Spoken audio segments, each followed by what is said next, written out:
He bullied our friend into taking his life, so we mentally broke him. With our liquids, bully pushed friend to attempt suicide. We pelted him with paintballs at close range until he was covered in welts and broken mentally, and then threatened to straight up unalive him. And we smashed the hell out of his car for good measure. Back in the winter of 2004, one of my friends, Victor, the victim, had an issue with bullying by Chad. I can't remember what the bullying was. I only remember the most epic and nuclear of reactions. Victor attempted suicide and spent weeks out of school before coming back. So this bullying that leads to a fistful of prescription pills and Victor getting a stomach pumped in the are not your garden variety bullying? After months of attempts of doing things the right way, unsuccessfully, we planned our attack. And yes, I consider it an attack. Before anyone suggests you could have shot his eye out, we discussed that possibility. None of us cared if that was the outcome. Quite simply, we waited until Victor was documented to be at work. Late one night, our posse, 4 of us, gathered up a bunch of paintball guns and equipment, forest camo and dark clothes, and jumped the bully in his driveway when he was getting home.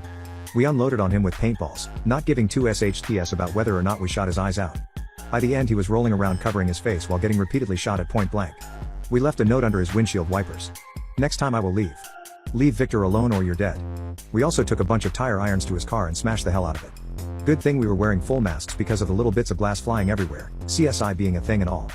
We used a new pack of note cards sealed in plastic gloves and deliberate evil-looking handwriting that was less handwriting and more drawings with red ink.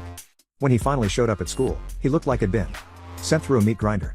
He was absolutely covered in blue/black welts and had several bandages on quite a few spots where the skin had been broken. Needless to say, the cops were called on the incident. And there was a big thing in the morning where the cops went into every homeroom class and asked if anyone knew anything about it. The cops tried to guilt us into confessing. Having no clue who actually did it. They brought up poop. Like he could have lost his vision if his eyes had gotten hit. The issue that he may get permanent scars. They eventually showed pictures in the ER of his blood mixing with paintball paint from the welts being so numerous they were on top of each other.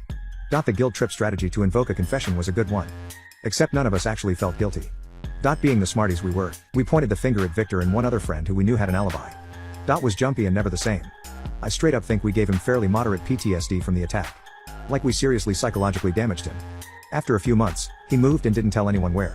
I think his parents just straight up left town with the kid, and he may or may not have graduated elsewhere.